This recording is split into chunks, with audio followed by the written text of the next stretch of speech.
What's going on, you guys? Today I've got the new Hogue Deka Gen 2, designed by Alan Elishewitz and manufactured by Hogue Knives in the USA. It's a lightweight EDC with Hogue's Able Lock, g-mascus handles, a 20 CV blade, and a couple of small improvements from the original. And as always, if you're interested in purchasing the Hogue Deka, or maybe there's something else in your wish list, be sure to check out my buddies over at whitemountainKnives.com and use my promo code SHARPAF, one word, to get 10% off. They also have free shipping on all US orders. The Deka is available in quite a few variations.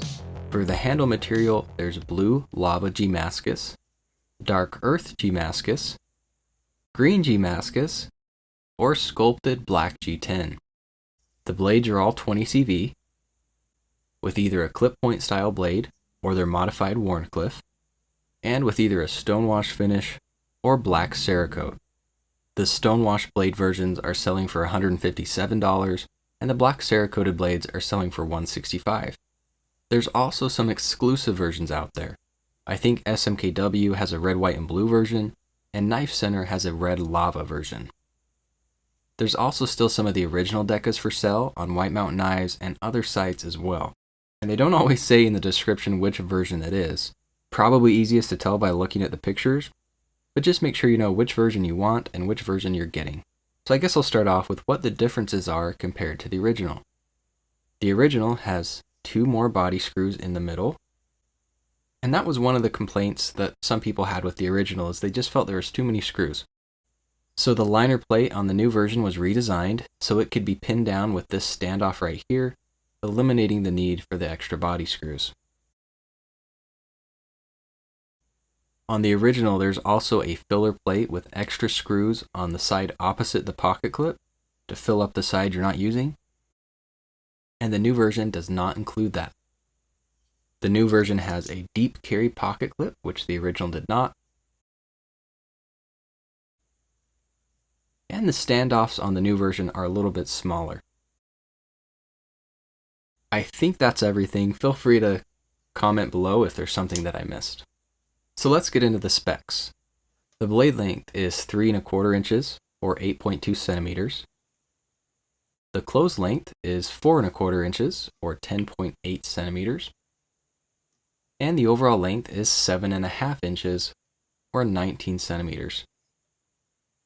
The blade thickness is 0.094 inches or 2.38 millimeters. And I'm showing about 0.096 or 0.098.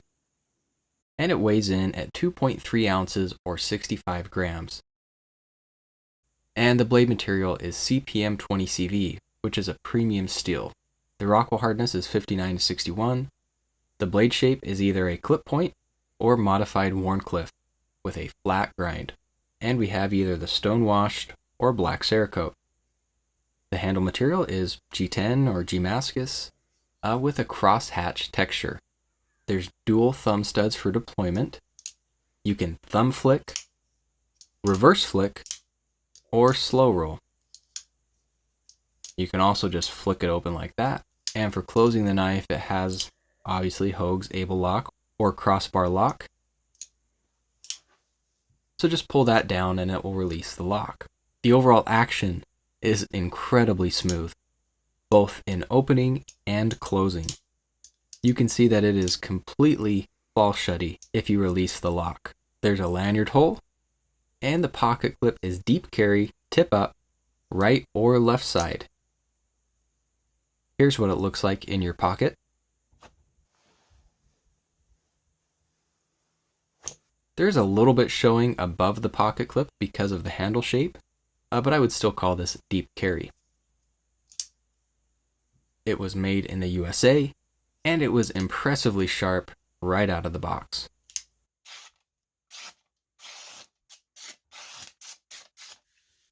So let's get into my likes and dislikes. My number one like is that it's made in the USA and for not a bad price. I think $150 is more than fair for the quality materials and being manufactured in the US, especially the way prices are going up. Some people might think that's still a little bit pricey, but I'll gladly pay a little premium for any knife made in the US But even so, it's not really that much more expensive than some Chinese knives with similar materials. Even some of my favorite budget knives are getting more expensive these days, so honestly, I think the price is fair. The action is awesome. It's seriously like butter. It's not stiff or sticky. It's about as close to perfect as you could get. It's also very fidget friendly. The ergos are great. You know, I normally prefer a more neutral handle, but this one feels really good in my hand, with no noticeable hot spots and a comfortable grip. I can get a full 4-finger grip, but if you have larger hands or larger fingers, your results may vary. I like Wharncliffe blades a lot, and this one is pretty interesting. It kind of has a little more aggressive look to it. And the g-mascus turned out really cool. The blue lava is the one that initially caught my eye, but I honestly, in person, I like this dark earth one just as much. You know, they could have done all of these with just plain colored G10 and charged probably the same price. So I think the g-mascus patterns are a nice extra touch. And lastly, I like that they listened to their customers and improved on the original design, which was already a great knife, by the way. So let's get into my dislikes. I really wish the pocket clip screws were flush with the clip. I mean, if they're going to listen and improve on everything else, that's like the one other thing they should have done, and it would have been practically perfect. It's really not going to be a huge deal for most people, but just kind of a little nitpicky thing. The original included a filler plate and extra screws to put on the side without the pocket clip. Personally, I like it better without. I think it looks a lot cleaner, but they still should have included them, either installed or in the box, for the people who want them. It's a lot easier to just take them off if you don't want them than it is to have to go buy a set. And the centering on both of these is a little to the left. And I'm really not that happy with the edge grind on this one. It's not a big deal, but it's kind of a personal pet peeve of mine, especially on a coated blade where it's more noticeable. You can see on the Cerakoted version, the grind is just kind of sloppy. It goes thick and then thin. It's not consistent. And in some places, I think they took off a little too much. The edge on the Stonewash version is pretty much perfect. Alright, so no video on the Hogue Deka is complete without a quick comparison to the Benchmade Bugout. They are pretty similar in size. The Bugout has a more neutral handle, and I think a little bit more handle length. The Bugout is also lighter, 1.8 ounces for this model. This one is the CF Elite handle, and I think the normal Bugouts are just a little bit more at 1.85 ounces. And the Deka weighs 2.3 ounces, even though I was showing 2.5. Honestly though, the difference in weight is not very noticeable. Even though the handle is more neutral on the Bugout, I kind of prefer the Deka. It really just melts into my hand and feels like you're holding onto something more substantial. I think it's probably a little bit thicker also. But it really just locks right into my grip and feels very natural. Whereas the Bugout kind of feels like I'm holding air. Although that's kind of the point. We also have some jimping on the Deka and none on the Bugout. The action on this particular Bugout is pretty stiff in comparison to the Deka, which is incredibly smooth.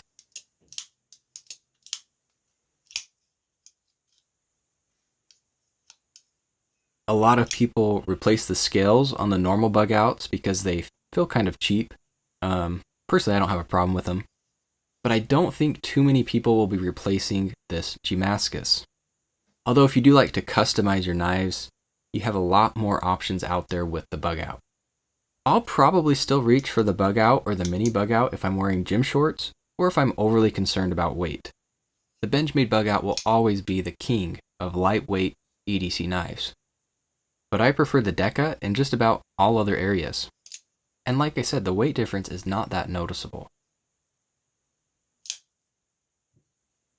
Overall, I absolutely love the Hogue Deka. It's my personal favorite EDC knife, and it checks so many of the boxes that most of us want in a daily carry. It's lightweight, good materials, good ergos, smooth action, deep carry clip, easy one-handed opening and closing, it's lefty friendly, it looks really cool, and it's made in America for a pretty good price.